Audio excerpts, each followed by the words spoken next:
So today, YouTube, I'm going to be unpackaging a package which has come from the Royal Mail, and let's see what's inside of here. So I've just done the envelope, the packaging, and let's keep going. And look, oh, we've got some bubble wrap, but look what we've got. Look at this.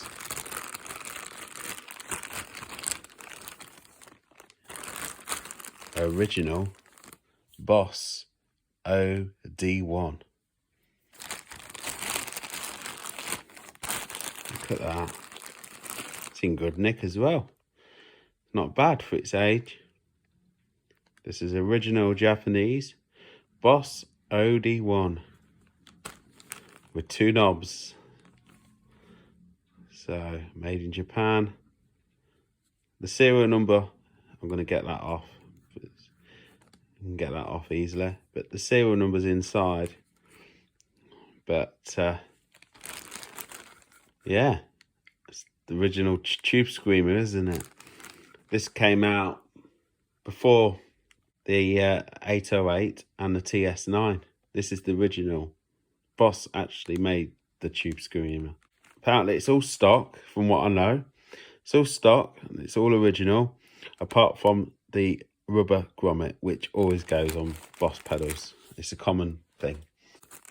Oh, the seller actually was so kind, he gave me an extra grommet and some Velcro if I want to stick it on my pedal board. But yeah, let's get back to this. So this is in great order. This pedal, I didn't plan to buy one because people pay silly money for these pedals. I did look at buying one a few months ago. Was it a month ago? I think. Anyway, by the by, I did look at buying one, and it was a really good price. But I thought, why buy something what's old, you know?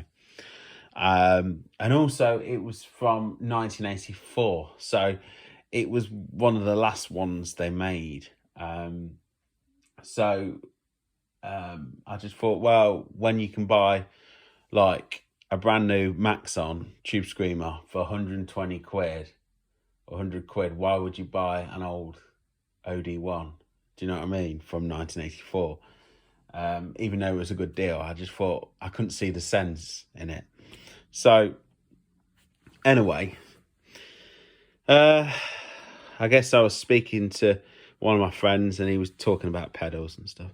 And then I just suddenly looked at pedals, and then this come up, and I was like, okay, that's the original Tube Screamer. Yeah. Now I could do a video on this and also experience what it's like. So it wasn't a bad price, but I made an offer and the guy accepted. So I bought it. But the seller was really cool. It looks absolutely original. And the reason why I went for this one is because this one's an early one.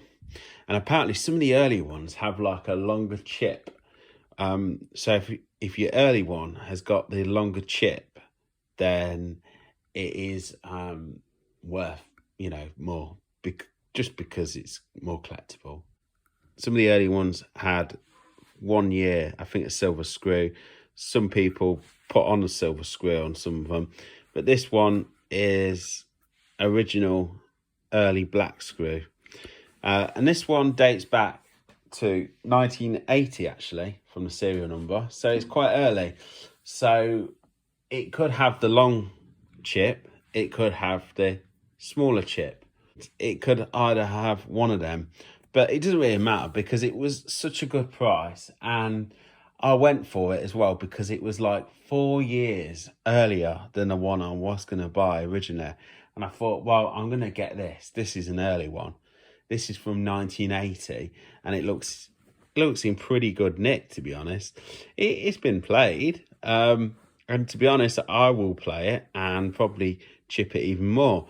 I don't buy stuff to collect, you know, I buy stuff to play.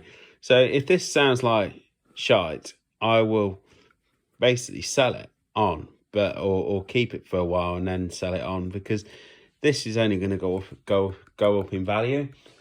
Just like the CE2, the chorus pedal, and you know, any two knob original Boss pedal made in Japan or anything, it's just going to go up in value. So enough talking here. Let's plug in and let's see what it sounds like. So today's guitar I'm going to use to do a video and try out my OD-1 is a 1980, actually, the same year as the OD-1. A 1980 Ibanez Strat copy, which was the rare headstock. So 1981, they changed the headstock slightly. Anyway, so I've just plugged in the pedal with a new battery and the light comes on. Yeah, the light's working, which is a good sign, because a lot of these old Boss pedals, the LED light goes on them. So I've got my Blues Cube Hot amp. I've got the volume at 3. The bass is at 6. The middle's at 6. The treble's at 6. The reverb is off for now. I might put it on later when I've tried the actual pedal, make sure it works. And the master volume's at 3 as well.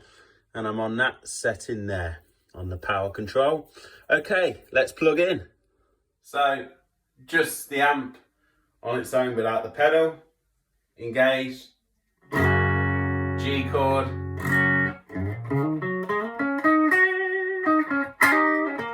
The amp's on low.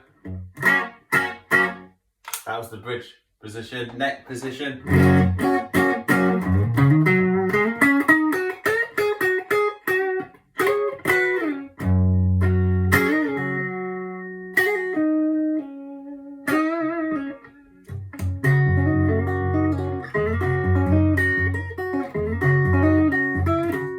Okay, let's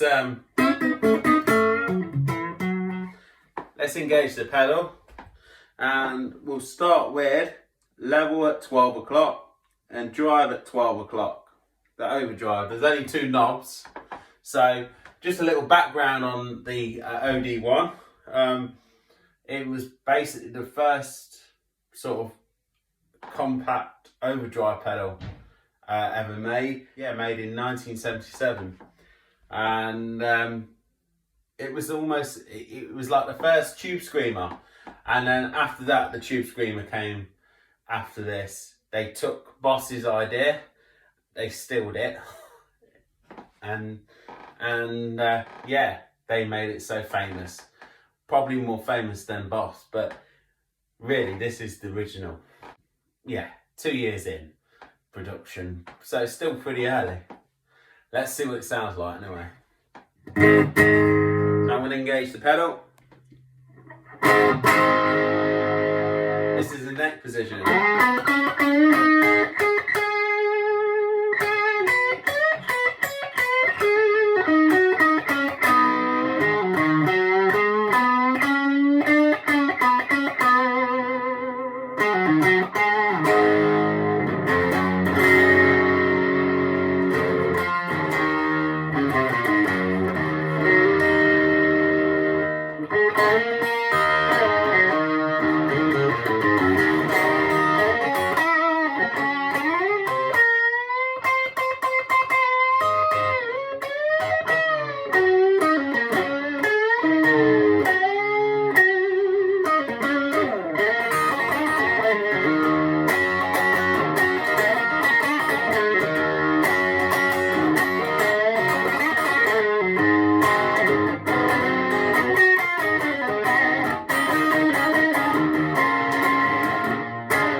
turn to the bridge position.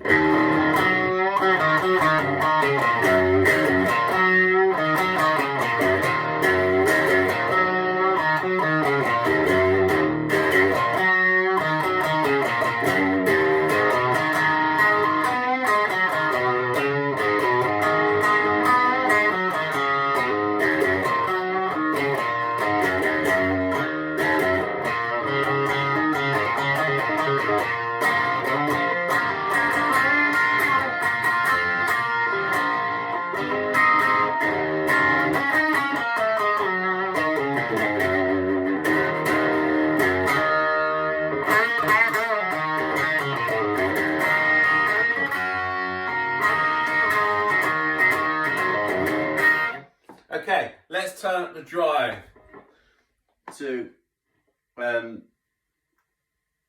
3 o'clock, and we'll turn the level to 3 o'clock.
Okay, first impressions.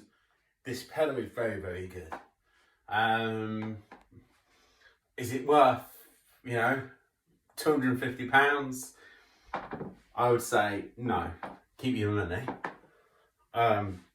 But just put it on a 3 o'clock position on both of the knobs. I must admit, I do like this pedal a lot more than the SD1, and I've had original Japanese SD1 as well, and I do like this pedal, and to be honest, the Japanese SD1 and a modern SD1 sound identical to me.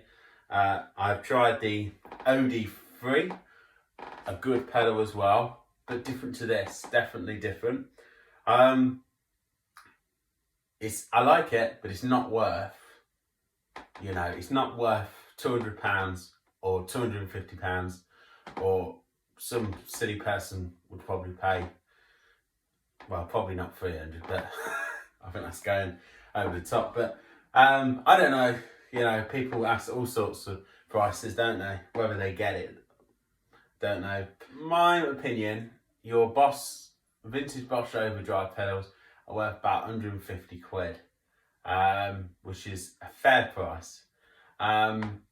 But the longer chip ones, people hype about, I reckon that sounds really good. I must admit, this does sound really good.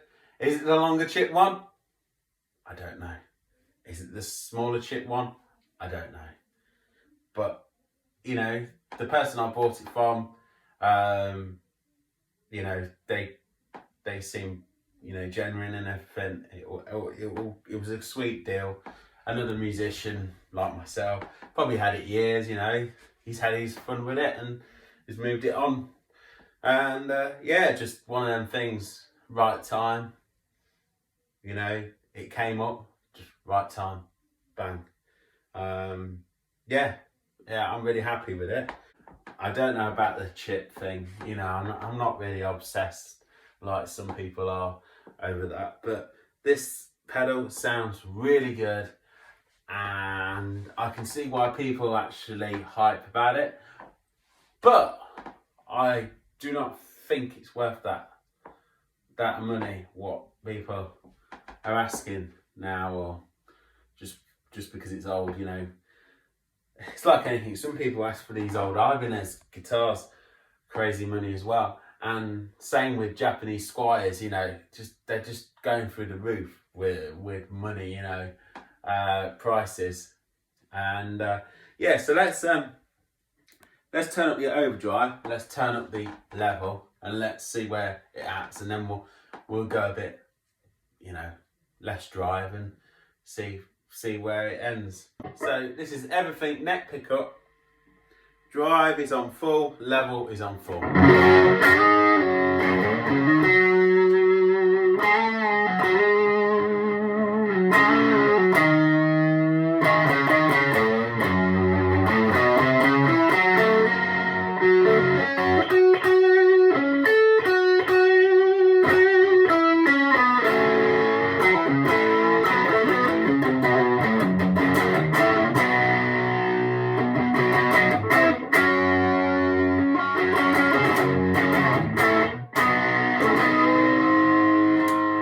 Okay, bridge position.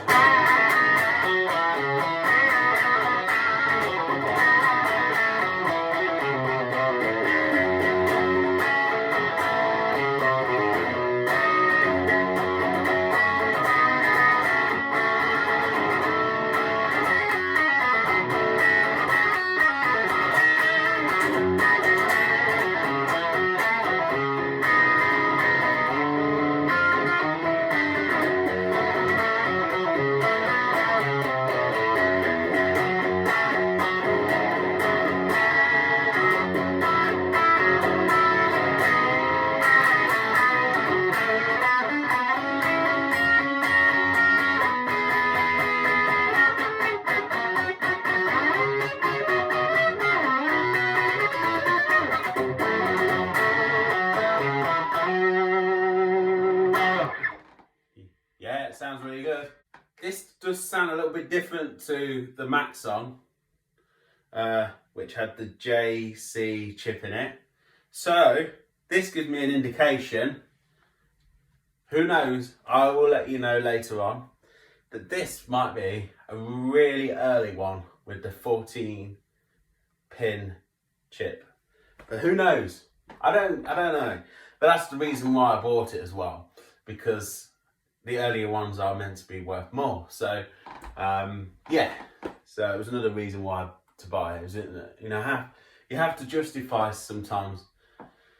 Even when you're doing YouTube videos, you know, you have to justify, why do I buy this? Do you know what I mean? What am I going to get out of it? Is it going to be for me? This pedal is definitely for me. It sounds great, but you can buy yourself a Fender Hot Rodded Deluxe amp, a really good amp for like 250 quid, 300 quid, you know, maybe a bit more, I don't know. But you could buy yourself a good amp and that's it, you're done. You don't need to buy a pedal like this, a vintage pedal. But turn everything down to like 10 o'clock. So I'll turn the volume up, because obviously it's too low now. I'll turn the volume up to 2 o'clock.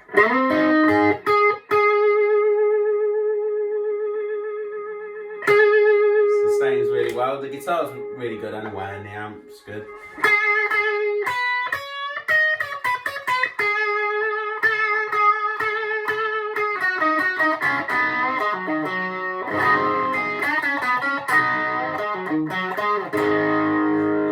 Different to the SD-1, definitely different. People say, oh, it's identical, pretty much. It's different. It's different. I've had a SD-1, a Japanese one, and a Taiwan one. I had a 1984, 1986 Japanese SD-1, and it's different to this.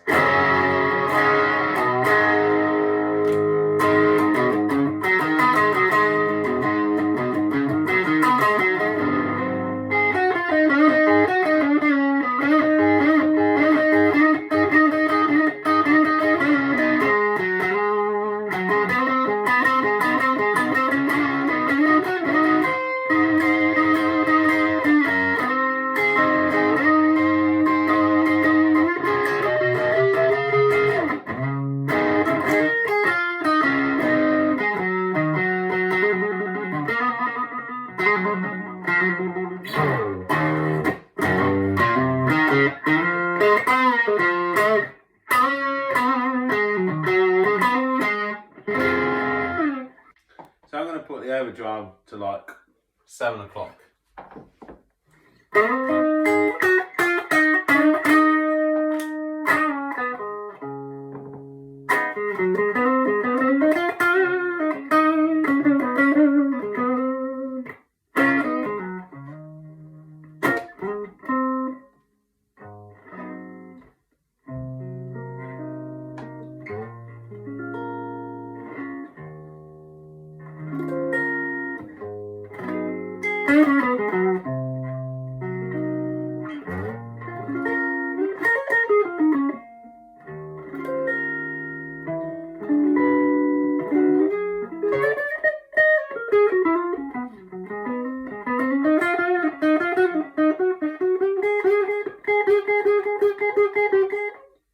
Okay, so cool.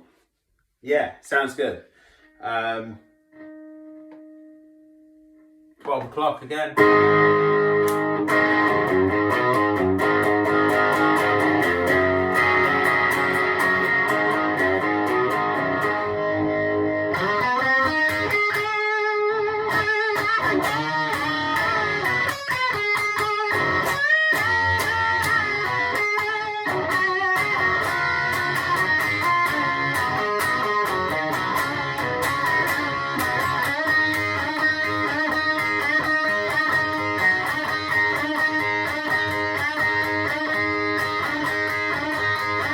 Like and subscribe to my channel, Lost Smooth Music. I'm going to leave this video here with a jam.